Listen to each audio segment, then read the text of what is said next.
स्वागत है दोस्तों आपका हमारे YouTube channel just smart knowledge में।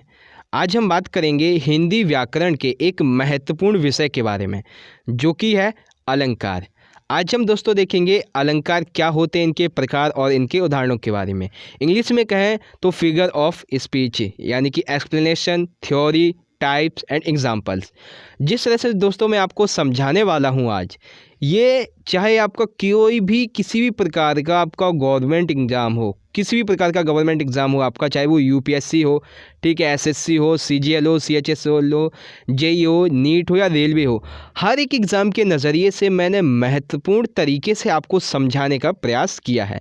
और ऐसे में आपको समझाऊंगा कि इस वीडियो को देखने के बाद आपको और कोई वीडियो अलंकार की नहीं देखनी पड़ेगी।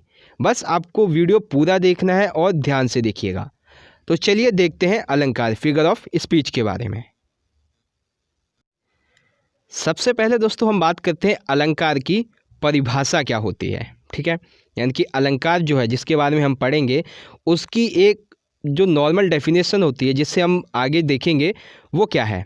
तो देखिए, जिस प्रकार से मनुष्य जो होता है वो अपनी सुंदरता बढ़ाने के लिए विभिन्न प्रकार के आभूषणों का उपयोग करता है, यानी कि जो मनुष्य होता है, स्त्री होता है, पुरुष होता है, वो अपनी सुंदरता बढ़ाने के लिए गहनों का इस्तेमाल करता है, ठीक है। उसी तरह से काव्य की सुंदरता को बढ़ाने के लिए अलंकारों का उपयोग किया जाता है, ठीक है। यानी कि एक तरह से आप ये कह लीजिए, अगर काव्य को हमें सुंदर बनाना है तो उसमें हमें कुछ वर्ड का इस्तेमाल करना होता है, उन्हीं वर्डों को हम अलंकार कहते हैं, ठीक है। तो अलंकार क्या हो गया हमारा, जिस प्रकार से एक मनुष्य अपनी सुंदरता को बढ़ाने के लिए विभिन्न आभूषणों का उपयोग करता है, उसी तरह से एक जो अच्छा सा काव्य होता है, जो सुंदर काव्य होता है, उसकी सुंदरता को बढ़ाने के लिए हमें अलंकारों का उपयोग करना होता है, ठीक है। अब अलंकारों के प्रकार क्या होते हैं। अलंकार के मोस्टली 3 प्रकार हैं, ठीक है, जिसके बारे में हम वीडियो में देखेंगे। अलंकार के 3 प्रकार हैं, जिनमें से पहला है शब्द अलंकार, ठीक है, दूसरा है अर्थालंकार, तीसरा है उभय अलंकार। तो जो इम्पॉर्टेंट अलंकार हैं, इन तीनों के जो टाइप्स हैं वो हम इस वीडियो में देखेंगे। पहले हम जानेंगे शब्द अलंकार के अंतर्गत अनुप्रास अलंकार क्या होते हैं, यमक क्या होते हैं, पुनरुक्ति और श्लेष अलंकार के बारे में।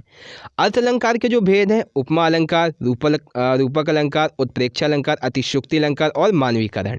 और उभय अलंकार का तो कोई प्रकार है नहीं इंपॉर्टेंट, तो हम सीधा उभय अलंकार की बात करेंगे। तो सभी ये जो अलंकार मैंने अभी आपको बताए हैं, ये सभी हम अच्छे से एक्सप्लेन करने वाले हैं। तो सबसे पहले शब्द अलंकार की बात करते हैं। पॉइंट फर्स्ट है हमारा शब्द अलंकार। तो देखिए, शब्द अलंकार जो है वो 2 शब्दों से मिलकर बना है। शब्द अलंकार हमारा 2 शब्दों से मिलकर बना है, एक है शब्द और दूसरा है अलंकार। शब्द के 2 रूप होते हैं, ध्वनि और अर्थ। शब्द के कितने रूप होते हैं, 2 रूप होते हैं, एक होता है ध्वनि, एक होता है अर्थ, ठीक है। मैं आपको 2 से 3 डेफिनेशन बताऊंगा, आपको जो अच्छे से समझ में आए आप उसे याद कीजिएगा, ठीक है। देखिए, जब अलंकार किसी विशेष शब्द की स्थिति में ही रहे और उस शब्द की जगह पर और कोई पर्यायवाची शब्द रख देने से उस शब्द का अस्तित्व ना रहे, उसे शब्द अलंकार कहते हैं। देखिए, ये तो एक नॉर्मल डेफिनेशन है, लेकिन इसको इजी लैंग्वेज में अगर हम बात करें तो इस तरह से आप याद कर सकते हैं। अर्थात जिस अलंकार में शब्दों के प्रयोग करने से चमत्कार हो जाता है, उन शब्दों की जगह पर समानार्थी शब्दों को रखने से वो चमत्कार समाप्त हो जाए, वहाँ शब्द अलंकार होता है।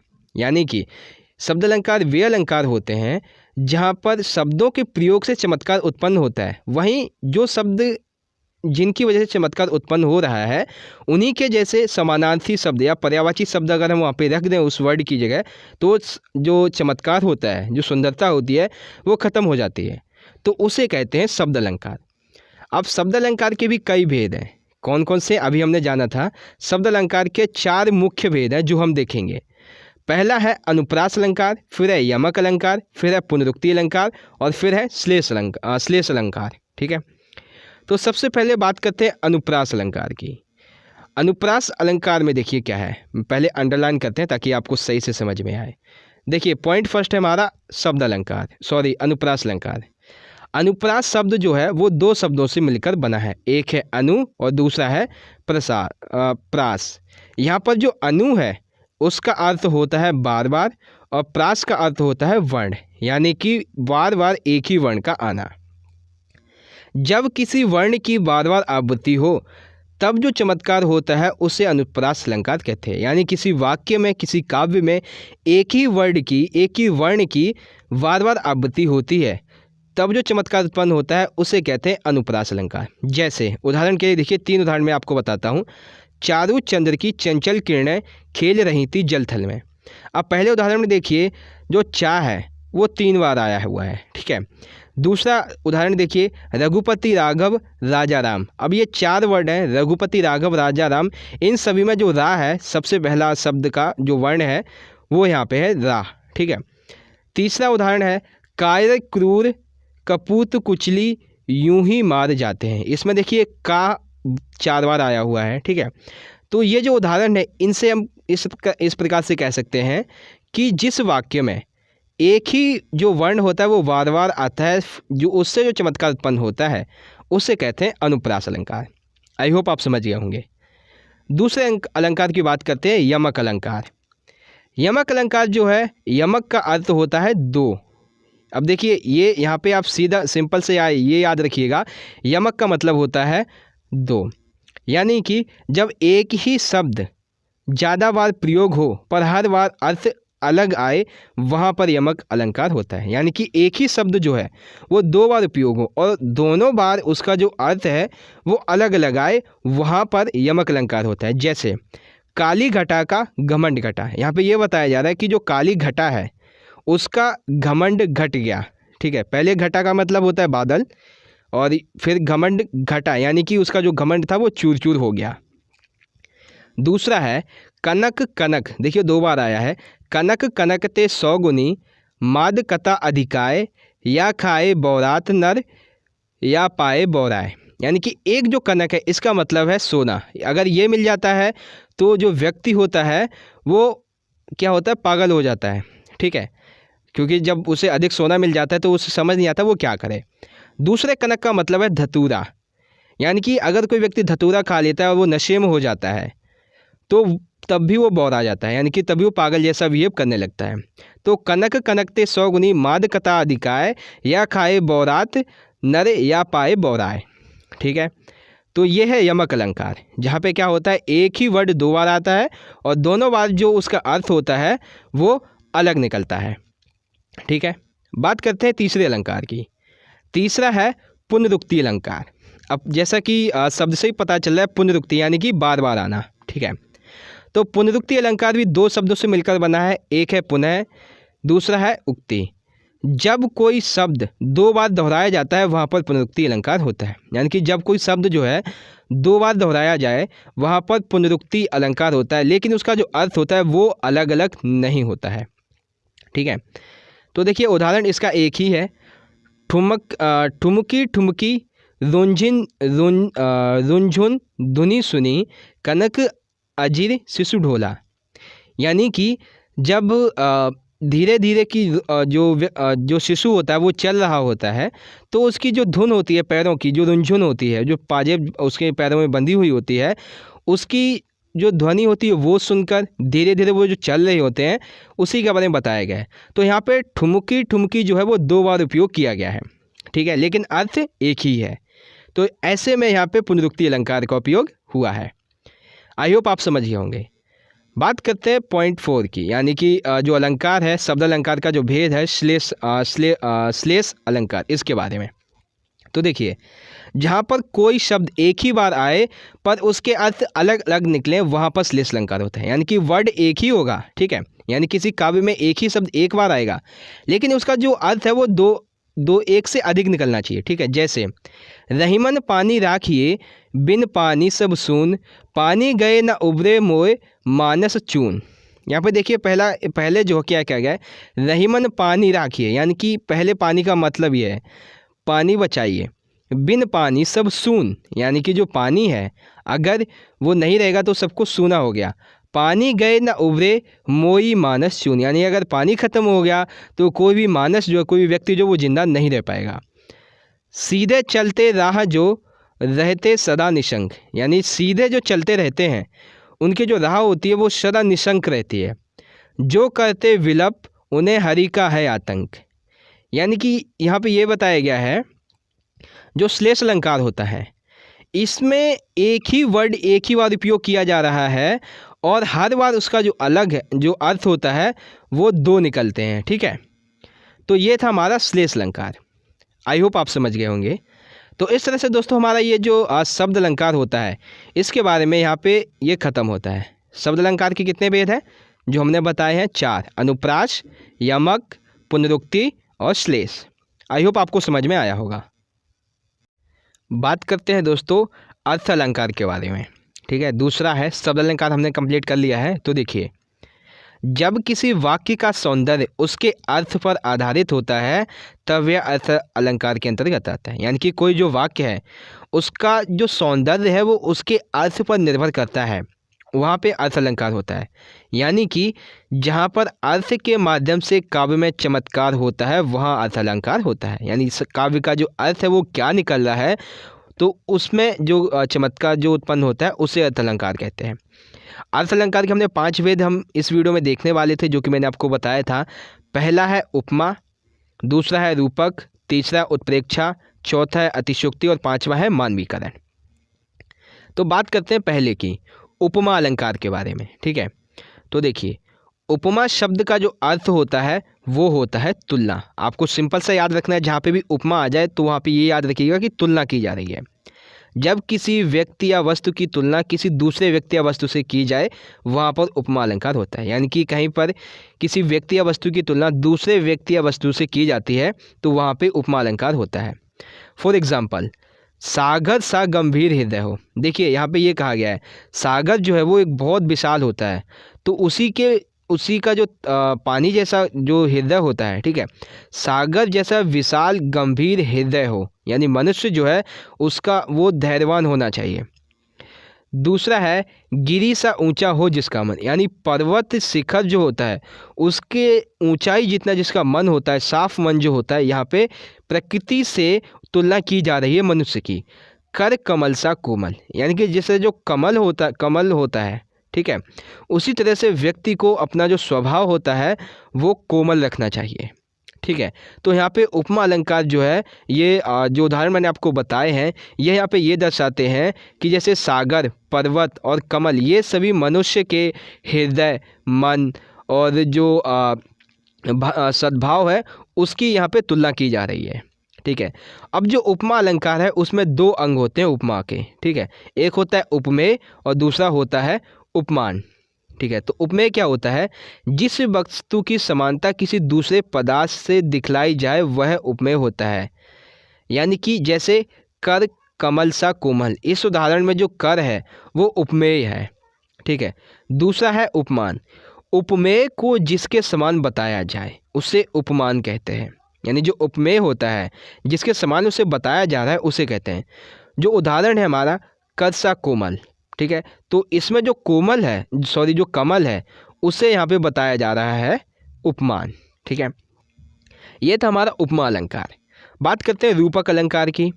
तो रूपक अलंकार में देखिए क्या है, एक सेकेंड, हाँ, रूपक अलंकार का यहाँ पे अर्थ देखिए।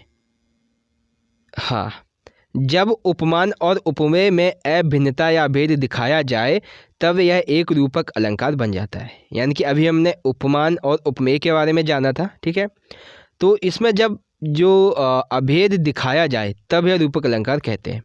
यानी कि देखिए आप सिंपल सा ये याद रखिए, तीसरा पॉइंट, जहाँ पर उपमेय और उपमान के बीच के भेद को समाप्त करके उससे एक कर दिया जाता है वहाँ पर रूपक अलंकार होता है। यानी कि जहाँ पे उपमेय और उपमान जो होते हैं ये दोनों जो वर्ड होते हैं इनको एक कर दिया जाता है, समाप्त करके एक कर दिया जाता है, वहाँ पे रूपक अलंकार होता है। अब भी उदाहरण मैं आपको बताऊंगा तब आप समझ जाएंगे। देखिए जैसे मैया मैं तो चंद्र खिलौना ले हूँ, यानी कि यहाँ पे जो कृष्ण जी हैं वो अपनी माता से ये कह रहे हैं कि मैया मैं तो चंद्र खिलौना ले हूँ, यानी कि चंद्र जैसा एक सुनहरा नहीं मतलब चमकता हुआ मुझे खिलौना चाहिए। ठीक है, पायो जी मैंने राम रतन धन पायो, यानी कि यहाँ पे भगवान राम की ठीक है, अपने पति से तुलना की जा रही है। जो पत्नी रूपी जो पत्नी है वो ये कह रही है पायो जी मैंने, यानी कि मैंने पा लिया है राम रतन धन, यानी कि प्रभु राम जैसा पति पा लिया है। यहाँ पे धन जो है उसे राम सॉरी जो राम रतन धन है उसे राम प्रभु और एक जो प्रेमी जो पति है उसके रूप में यहाँ पे उपयोग किया जा रहा है। ठीक है, मैं तो चंद खिलौना ले हो पायो जी मैंने राम रतन धन पायो। ये था हमारा रूपक अलंकार के बारे में। आई होप रूपक अलंकार आपको समझ में आया होगा। आप एक बार दोबारा से ये अभी से 2 मिनट का पीछे बैक करके देख सकते हैं उपमेय और उपमान के बारे में और रूपक अलंकार के बारे में, अगर आपको भी समझ में नहीं आया है तो। अब बात करते हैं उत्प्रेक्षा अलंकार की। देखिए जैसे कि वर्ड से ही पता चल रहा है उत्प्रेक्षा अलंकार, यानी कि जहाँ पर उपमान के न होने पर उपमेय को ही उपमान मान लिया जाए। अर्थात देखिए जहाँ पर कुछ नहीं है वहाँ पर कुछ मान लिया जाए, वहाँ पे उत्प्रेक्षा अलंकार होता है। यानी कि देखिए जहाँ पर अप्रस्तुत को प्रस्तुत मान लिया जाए वहाँ पर उत्प्रेक्षा अलंकार होता है। जैसे अगर किसी पंक्ति में जैसे मनु जनु मेरे जानते मनहु मानो निश्चय इव आदि आते हैं, वहाँ पर उत्प्रेक्षा अलंकार होता है। उत्प्रेक्षा अलंकार को जानने का सबसे अच्छा जो उदाहरण है वो आप इस तरह से इसे याद रखिए, मनु जनु मेरे जानते मनहु मानो निश्चय इव आदि जो वर्ड है वो अगर किसी वाक्य में आ रहे हैं तो समझ जाइए कि वहाँ पे उत्प्रेक्षा अलंकार है। ठीक है, देखिए ले चला साथ में तुझको कनक ज्यों भिक्षु लेकर स्वर्ण, सिर फट गया उसका वही, यानी कि उसका जो सिर था वो वहीं फट गया। मानो अरुण रंग का घड़ा हो, यानी कि मानो ऐसे जैसे अरुण रंग यानी कि जो लाल रंग होता है, जैसे सूर्य की जो लालिमा होती है सुबह सुबह, वैसे रंग का एक इसका घड़ा हो, सिर उसका इस तरह से फटा हुआ है। ठीक है, तो ये था हमारा उत्प्रेक्षा अलंकार, यानी कि जहाँ पे कुछ है नहीं और वहाँ पे कुछ मान लिया जाता है तो वहाँ पे होता है उत्प्रेक्षा अलंकार। ठीक है, बात करते हैं पॉइंट 4 की, मतलब अलंकार जो हमारा चौथा है अतिशयोक्ति अलंकार। जब किसी बात का वर्णन बहुत बढ़ा चढ़ाकर किया जाए तब वहाँ पे अतिशयोक्ति अलंकार होता है। यानी कि जब किसी बात का जो वर्णन है वो बहुत बढ़ा चढ़ाकर कर दिया जाता है तो वहाँ पे अतिशयोक्ति अलंकार होता है। जैसे हनुमान की पूंछ में आग लगन न पाई, आग सगरी लंका जल गई, निशाचर गए भाग। यानी कि हनुमान की पूंछ में आग लग नहीं पाई, पूरी लंका जल गई और सारे के सारे जो राक्षस थे वो भाग गए। ठीक है, दूसरा है धनुष उठाया ज्यों ही उसने और चढ़ाया उस पर बाण, धरा सिंधु नभ कापे सहसा बिकल हुए जीवों की प्राण। यानी कि जैसे ही उन्होंने धनुष उठाया और उस पर बाण चढ़ाया वैसे ही धरा सिंधु यानी कि जो नदी धरती आकाश ये सब कांप गए और जीवों के जो प्राण थे वो निकलने लगे। धनुष अभी छूटा भी नहीं है और ये सब होने लगा। ठीक है, तो यहाँ पे बढ़ा चढ़ाकर क्या किया जा रहा है, यहाँ पे बढ़ा चढ़ाकर बात कही जा रही है, तो ऐसे में होता है अतिशयोक्ति अलंकार। ठीक है, पांचवा है मानवीकरण अलंकार। पांचवा है हमारा मानवीकरण अलंकार।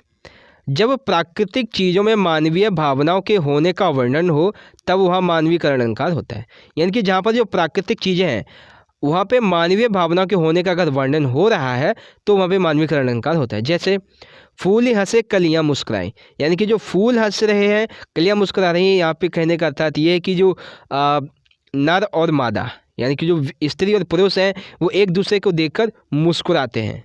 मेघमय आसमान से उतर रही संध्या सुंदरी परीसी धीरे धीरे, यानी कि मेघमय आसमान यानी कि जो आसमान होता है वहाँ से जो संध्या रूपी सुंदरी है वो धीरे धीरे उतर रही है और जो कि परी सी लग रही है।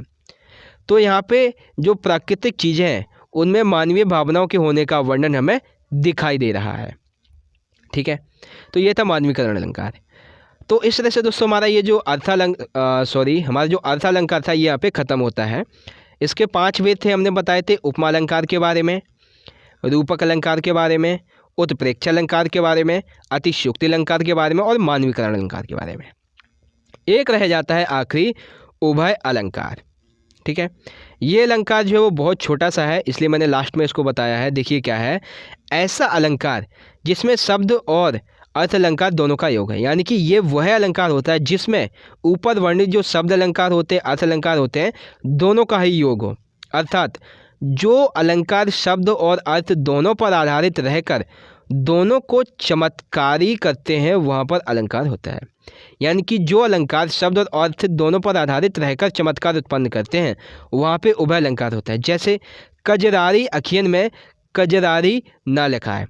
अब इसमें देखिए दो वर्ड हैं, एक कजरारी एक कजरारी, तो एक पुनरुक्ति भी है, अनुप्रास भी है और यहाँ पे यमक अलंकार भी है। ठीक है, और इसका जो अर्थ निकलेगा उसके अनुसार हम ये कह सकते हैं कि जो उभय अलंकार है वो इसमें हमें देखने को मिलता है। ठीक है, कजरारी अखियन में कजरारी ना लिखा है, यानी कि जो आँखें हैं उसमें काजल तो लगा हुआ है लेकिन काजल नज़र नहीं आ रहा है। ठीक है, तो इसमें अर्थ जो होता है वो शब्द और अर्थ के आधार पे इसका जो अर्थ निकल रहा है, ठीक है, जो चमत्कार उत्पन्न हो रहा है, तो वही कहलाता है उभय अलंकार। तो इस तरह से दोस्तों हमारे ये आज का जो अलंकार का वीडियो था वो यहाँ पे ख़त्म होता है। लेकिन वीडियो एंड करने से पहले मैं आपको सभी के सभी जो नोट्स हैं जो मैंने बनाए हैं वो मैं आपको दोबारा दिखा देता हूँ। पहले हमने जाना अलंकार की परिभाषा के बारे में, फिर अलंकार के प्रकार के बारे में, फिर जाना शब्द अलंकार क्या होते हैं, शब्द अलंकार के भेद क्या होते हैं, अनुप्रास अलंकार, यमक अलंकार, पुनरुक्ति अलंकार, श्लेष अलंकार।